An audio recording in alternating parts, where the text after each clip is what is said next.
प्रिय विद्यार्थियों नमस्कार। हिंदी की ऑनलाइन शिक्षण व्यवस्था में आप सबका हार्दिक अभिनंदन स्वागत। हिंदी व्याकरण का दूसरा भाग शब्द विचार और विकारी शब्दों का दूसरा भाग सर्वनाम, इसका हमने अध्ययन कर लिया है। आज हम सर्वनामों को एक नजर में यानी एक चार्ट के माध्यम से समझेंगे। समझने के लिए आप इस वीडियो को सब्सक्राइब करें और कम से कम 2 बार इस वीडियो को पूरा सुनें।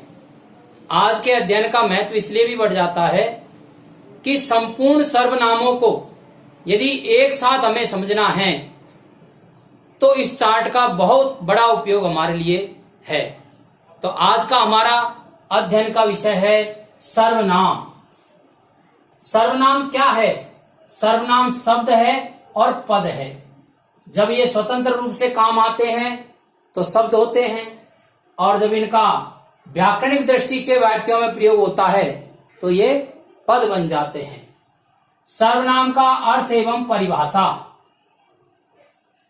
अर्थ सर्व प्लस नाम 2 शब्दों से मिलकर के बना है, जिसका अर्थ होता है सब नाम, अर्थात संज्ञाओं के स्थान पर काम आने वाले या सब नामों के स्थान पर काम आने वाले।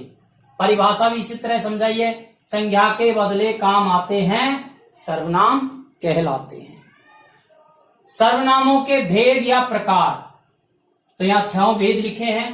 पुरुषवाचक सर्वनाम, निश्चयवाचक सर्वनाम, अनिश्चयवाचक सर्वनाम, संबंधवाचक, प्रश्नवाचक, निजवाचक। जैसे इनके नाम हैं ऐसे ही इनकी परिभाषा है।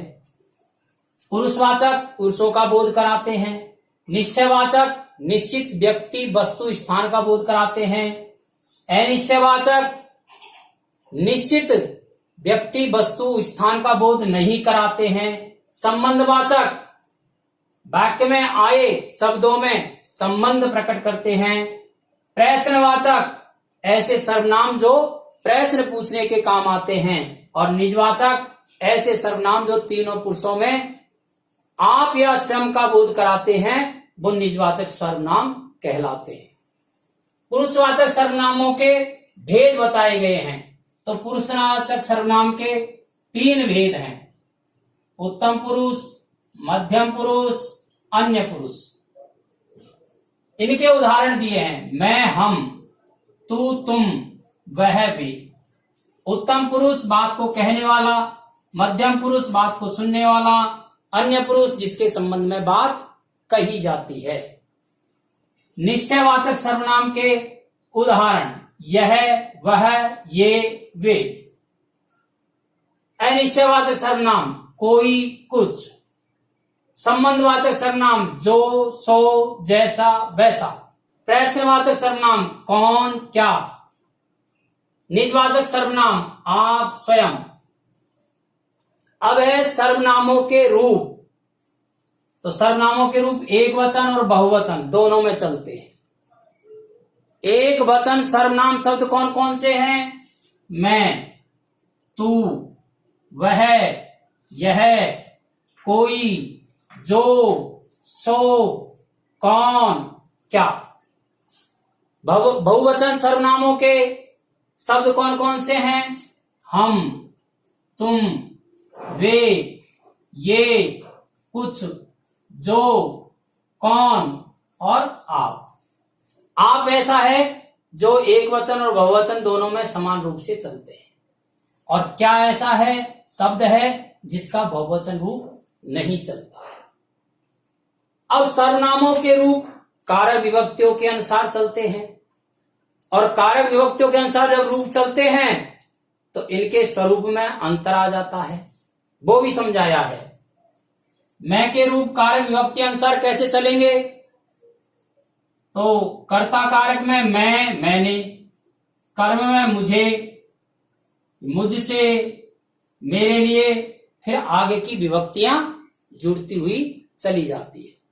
हमने पढ़ा है कि कारक विभक्तियों में इनके रूप चलाने के लिए कारकों के जो चिन्ह हैं वो सर्वनाम शब्दों के साथ जोड़ देते हैं।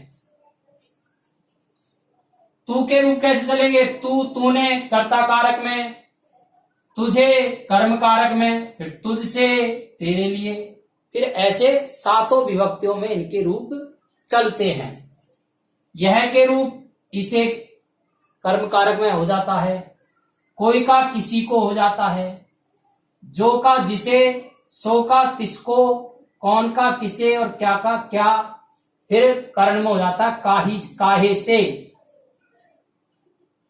और संप्रदान में हो जाता है काहे को।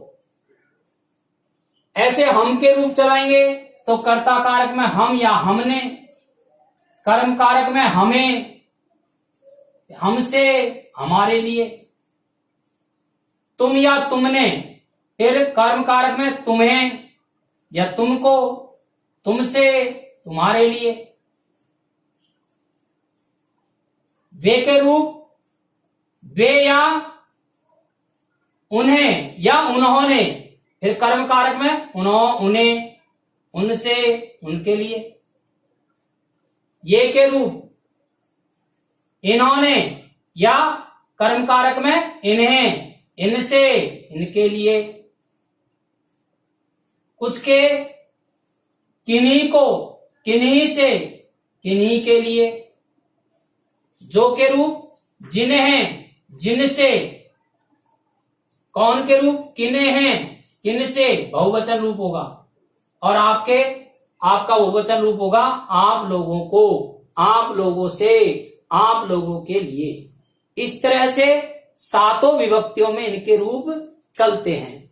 ये अपने संपूर्ण सर्वनाम एक चार्ट में आपको समझाए गए हैं। आप इसका स्क्रीनशॉट ले लें और फिर एक एक जहां हमने विस्तृत अध्ययन किया है वहां से पुनः पढ़ें। धन्यवाद।